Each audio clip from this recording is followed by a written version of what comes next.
Ashama nagaan araarrii jaalalli waaqayyoo hunduma keessaniif haa baay'atu dhaggeeffattoota chaanaalii kootii hunduma keessaniif nagaa waaqayyoo waaqa isa jiraataa isiniif haa ta'u jechuun barbaada. Jirraa jirtu jecha har'as kunoo deebi'een dhufeen jira.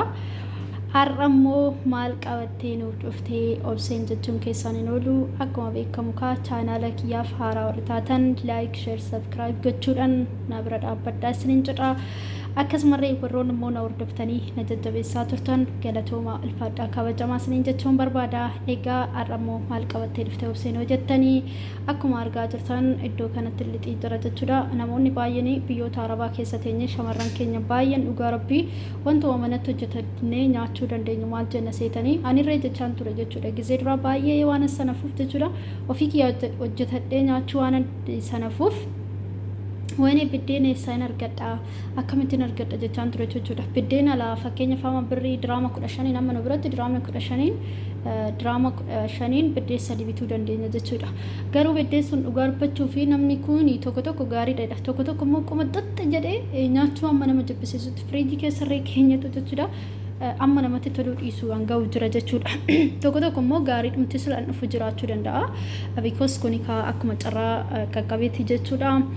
Ijoollee baay'een ani miidiyaa kanarratti gizee tolfatanii nyaatan gizee tolchanii tolfadhaa manatti maacaan naqamtu maa rakkatti yoo jedhanii wayne isaan hin taaddalan akkamitti akkasitti tolfatanii nyaatu jechaan ture jechuudha. Namti mataa kiyyaan jechuudha. Namti garuu ani ergan tolchuu jammaree darbee hoggaan tolchuu indee lakka amma kana otoo biddeen manatti tolfamuu danda'u maaliifan ani of dadhabaa maaliifan dabbaramaa ture jedhee of ilaalan ture jechuudha dhugaa rabbiiti. Kanaaf walumaa galatti maal jechuun barbaade ijoollee baay'ee nama biddeen tolchinee nyaachuun nutti ulfaata jechuudha. Baay'ee nutti ulfaata. Amma kun akkuma argitan kanaan lixii asitti bukeechan jira. Gizee bukaa'u garuu isinitti hin argisiisne ture jechuudha. Ani garuu erga bukeesse ganama guyyaa bukaa'ee yaan sa'aatii 6 keessa bukaa'ee garuu waan tureef ta'u na jala qallatee xiqqoo jechuudha. Akkuma argaa jirtan kana harka tokkoon akka viidiyoo waraabaa jira. Beektu jechuudha hojjechaa viidiyoo waraabuun baay'ee namatti tola. Namatti hin tolu. Kun akkuma argaa jirtan kana maaltu ta'a lixii kanatti duqeetii lakkoofsa tokko yoo ta'u baate lammaffaa fi sadaffaa lammaffaa yookaan darajaa sadaffaa kan jedhu araba kana bira kan jira. Warroonni mana arabaa jirtan beektu isa bukeessuudhaaf maal itti dabaltu seetanii irshoo fi bishaan bichaa itti dabalachuu dandeessu. Irshoo fi ashawoo xiqqoo itti gootanii bukeessuu dandeessu jechuudha. Tole isaan booda maal gootu seetanii tolchuunis hin dhibu tolchuun nama dhibu maaliifi gaazii lokkifadhee dhufa kanaafi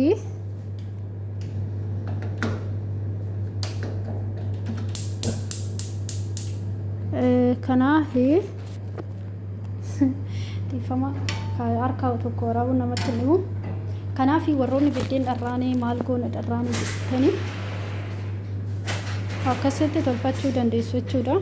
Anamma kun akkanatti bukeessee maalan itti godhe ashaboo fi irshoo bichaa itti godhe jechuudha. Ashaboo fi irshoo bichaa itti godhe bukeessee jechuudha.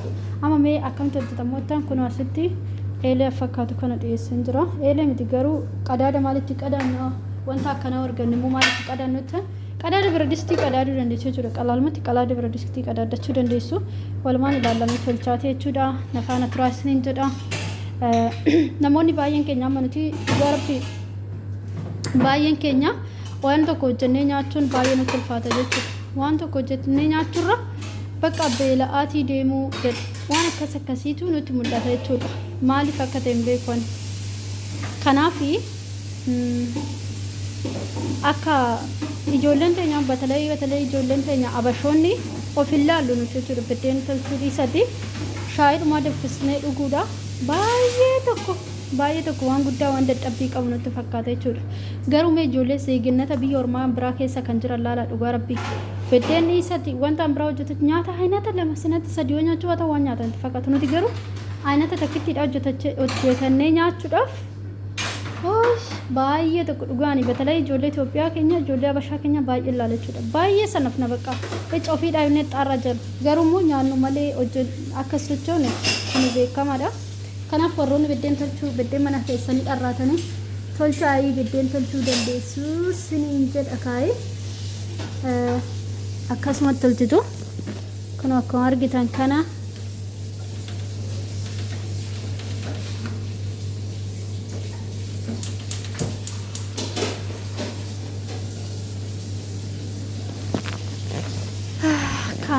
maanin qabnu kaayee kaameraa maanin keenya kun rakkoodha ofuma keenyaaf kaameraa maan ofuma keenyaaf hojjettuudhas kanaaf amma akkatti tolchinu laala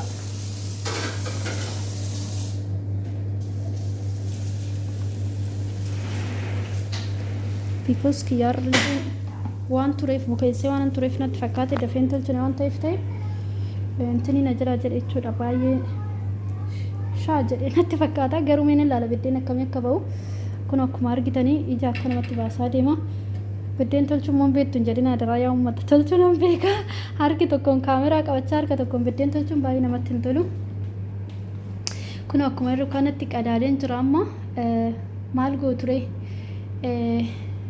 akkamitti biddeen akkamii akka ta'u walumaan ilaallaa tolfadhaa nyaadhaa isiniin jedha akkasumarree dhugaa rabbi biddeen dharraane maal taane jettanii hin dubbatina alaa bittanii nyaachudha dhugaan manatti tolchinu kana caalachuudha analaa suni coggarraa batalee amma ijoollee kun coggarraa qaban kana dhukkuba garaa keessaa wantoota adda addaa qaban kanaaf sirrii miti maal akka ta'e beeku maaliif hojjettanii biddeessaa baay'ee guba jechuudha tokko garuu hin gubne jira ani gizee lama meeqan ajaje gizee duraa tokko gizee tokko annaa dhufe biddeen mashaggaa ture gizee tokko garuu akka wayitti nama guba gizee tokkos paaspoortii asaddasachuu deeme tan asuma Dubaay kana keessatti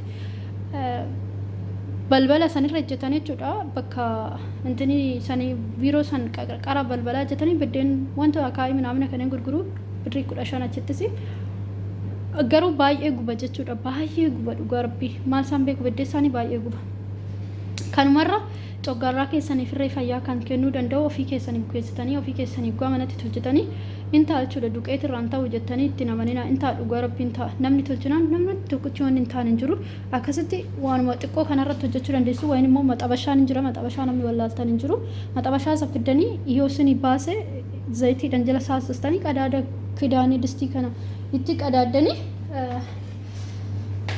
tolfachuu dandeessu isiniin jedha uummata qaqqaalii kooyi በተለይ kana shamarran biyya arabaa jiru fandhaamsa kennaa biddeen bareeda ta'uu hin danda'a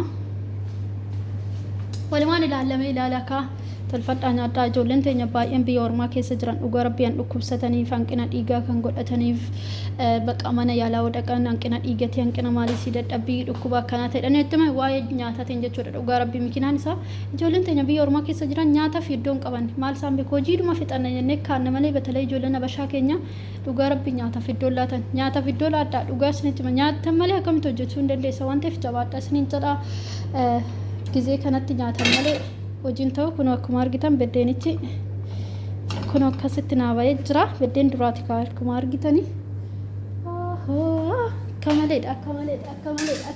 akka maleedha laalaa kaa kunoo safeedii kiyyammoo laaltanii ittiin kolfina kaa kan qabaniin jedha oromooni kunoo kaa akkuma naa argitan beddeen ariifii naa ta'e maashaallah jedhaanii maashaallah naa jedhaanii kaameraa kiyyatu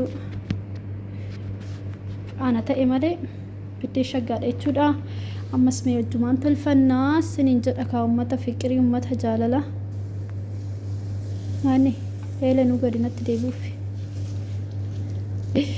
akkasitti kaa kunoo dhugaa harkaa waan tokko hojjetan namatti wallaallama jechuudha nama kaameraa qabachaati harka tokko naannessuu natti wallallamaa jira kun akkuma argitan kana kaa lab naa godhaa jirti eelen koosii kun amma biddeen alaabinnee nyaannu sanirraa akkanatti tolfannee nyaachuu wayyeessiniin jedha warroonni maal bakka hulli gizee ruuzii hojjechuun hulli gizee makaroonii hojjechuun hulli gizee paastaa hojjechuun wantoonni akkanaa kun dabbara yoo jettanii kun olaala duuba isaas akkana hojjetattanii biddeen akkanatti gizee tokko nu barbaachisa jechuudha dirqama habashaa waan taaneef nuti immoo biddeen waan guddanneef dhugaa rabbii nyaanni biyya kanatti amma namni baay'een haramni beektu ruuziidha jechuudha magaagabii isaanii ruuzii yoo dhaban isaa waanuma nyaata nutti fakkaatu kanaaf irshoo xiqqootti gootanii ashawoo xiqqoo ishiitti gootanii bishaan keessanii bukeessitanii kallaataatti jechuudha kallaataa yookaan immoo juusii kallaataa namni wallaaleen jiru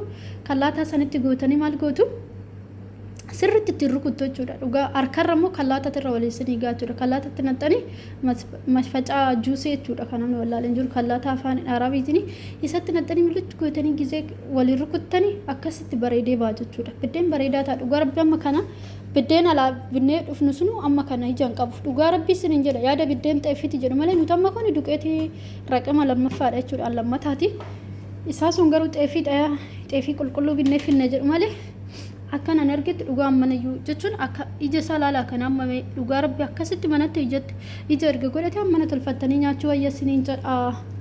Kanaaf warroonni mee yaalii godhaa wanta sin dhibu hin jiru. Duqeetii dhiyeeffattanii irshootti gootanii ashawoo xiqqootti gootu. Isaan booda harka keessanii xiqqoo bukeechitanii erga waarrattanii immoo qaxan gootanii erga waarrattanii kallaatatti nattu juusii masfacaatti jechuudha. Isaan booda isaan rukuttu hin qalataa xiqqoo ishii sa'aatii tokko yookaan sa'aatii lamayyuu tursiistanii yoo hojjetan nama fakkeenya kana sa'aatii lama tursiise kun ilaala sa'aatii lama tursiise yookaan hojii waan qabu fan tursiise sa'aatii lama saniyyuu tursiisuu baattan nama rakkoo hin qabu akkasitti akkasitti keessummaan natti dhufata hundi walitti na jala deebi'ee dhugaa rabbi akkasitti kaa keessummaa hannu fedhe nyaatu rakkoo hin qabu indee kun akkasitti harkatu tokko na ta'e malee kun akkasitti beddeen bareeda kana tolfachuu dandeessu walla jalaa qabate ka keessummaan natti dhufanatti fakkaata walitti gilbixxa na jalaa jedhe rakkoo hin qabu beddeen keessummaa nyaatu gaariidha.